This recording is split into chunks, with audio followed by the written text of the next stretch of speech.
tira a glória de Deus, que deveria ser purificado não só aqui, mas aqui e aqui, deveria ter obras corretas, pelos motivos corretos, eles falham.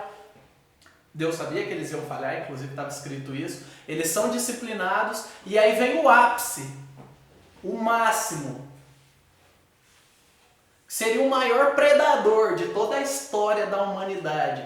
O próprio Deus vindo. Só que ele não vem exercer justiça nos nossos termos. Jesus vem fazer justiça nos termos dele, de acordo com o caráter dele. Não existe isso em nenhuma outra religião. Nós estudamos algumas, eu já estudei há um bom tempo. Não existe o que há no cristianismo nas outras religiões. Essa ideia de um Deus que vem e paga o preço que você deve a ele, para que você possa ficar bem com ele, não existe. O jeito é, você deve, pague. Eu não tenho como pagar, problema seu, pague. Ah, mas eu vou me arrebentar, então você vai se arrebentar. E sabe o que eu vou achar? Pouco. Essa é a mentalidade. Sacrifício. Moloque, que era o deus dos cananeus, que viviam no lugar onde depois tornou o povo de Israel ali, subindo do Egito. Você pega o Egito, vira à direita no mapa e dá uma subidinha. Aí tem aquela região ali da faixa de Gaza e tal, onde era o reino de Israel. Eles exigiam sacrifícios de crianças. Hoje, o deus Moloque está em clínicas de aborto e tentando entrar no SUS e em todo lugar. E nós precisamos nos posicionar de alguma forma. Agora eu quero ler um texto, quero que você preste atenção, se você consegue enxergar, acompanhe comigo. Acompanhe com atenção e acompanhe com fé, para ver se você de fato acredita nisso. Porque, usar um termo que eu já usei no passado, o bagulho é louco. Mas agora se manifestou uma justiça que provém de Deus, independente da lei, independente das obediências. Isso, aquilo, tal, que ele revelou no passado. Ela é superior. Da qual testemunham a lei e os profetas. A lei e os profetas, o Antigo Testamento, apontava para o que viria. Justiça de Deus, provém de Deus a justiça, mediante a fé em Jesus para todos os que creem. Então, uma justiça que vem de Deus. E ela só é acessada através da fé. É uma fé que ter fé vai resolver? Não. É uma fé que a Bíblia é real? Não. É fé na igreja? Não. É uma fé em Jesus Cristo. Para todos os que creem, no tempo e no espaço. De lá para cá... De cá para lá. Daqui para lá. Daqui para lá porque o tempo não volta, né? Não dá, só de lá para cá. Em todas as regiões. Não há distinção, pois todos pecaram e estão destituídos, desconectados, pobres, miseráveis, ausentes. Eles perderam a glória de Deus. Sabe a glória que dá sentido, alegria, paz, propósito? Que é isso que a gente fica buscando? Nós nos alienamos dessa glória. Por meio... Sendo justificados. É um termo legal. Olha que loucura. Jesus, não tem Jesus aqui, mas a cruz simboliza Jesus. Ele, sendo Deus, absorve a divindade de Deus. Ele absorve o meu pecado e no seu próprio corpo ele paga o peso do pecado, morrendo a pior morte possível, a vergonha possível, o julgamento injusto, e me reconecta a Deus.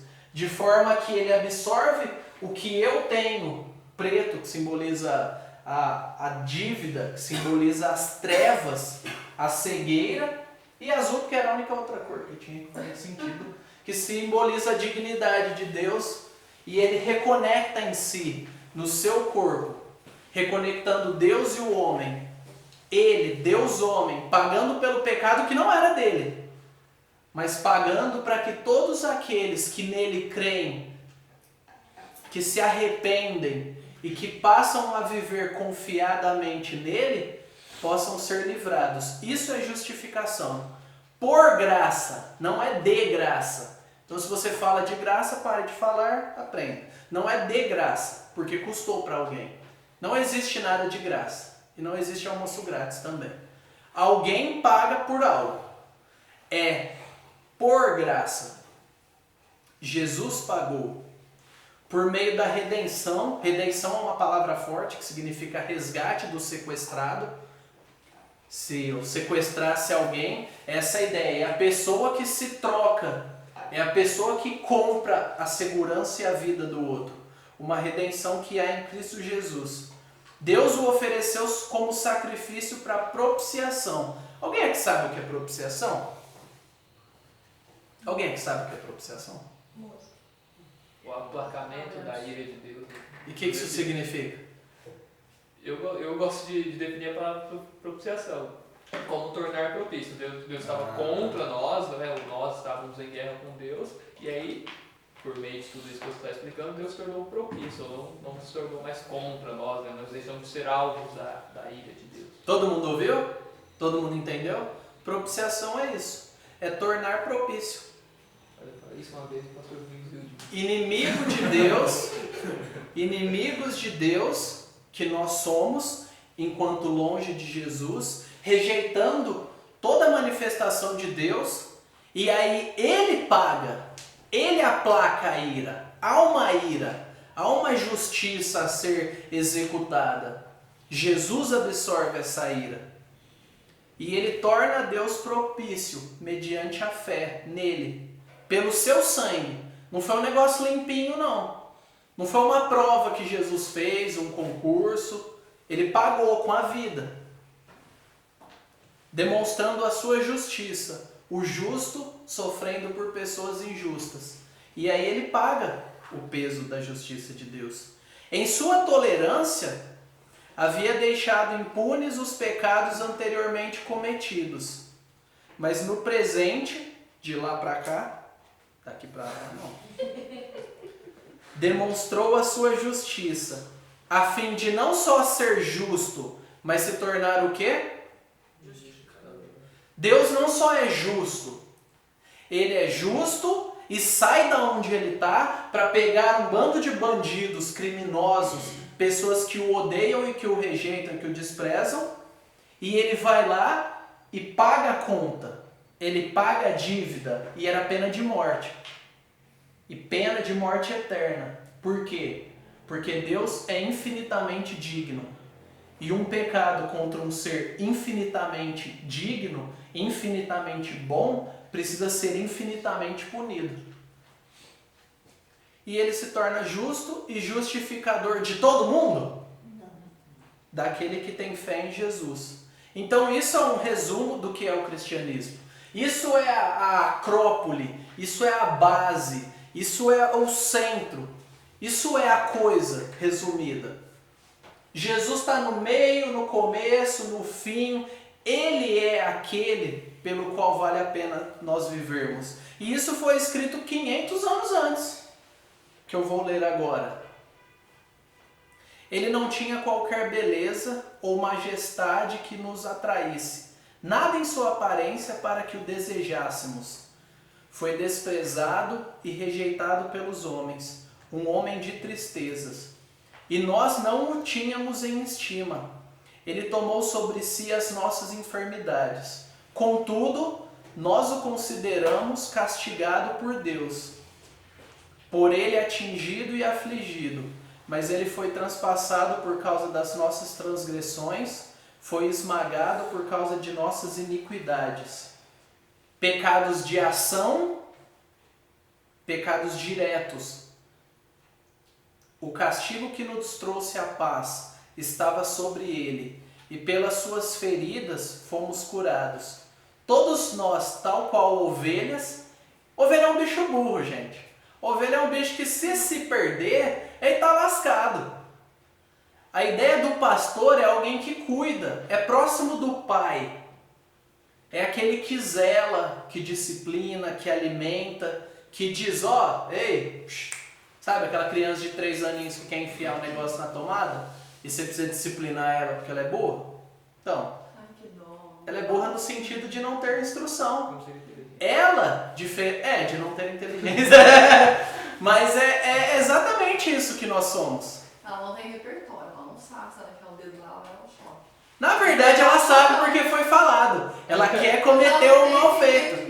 Ela não tem a experiência do pecado. E é exatamente o que nós temos. E cada pecado que nós cometemos é uma burrice cósmica.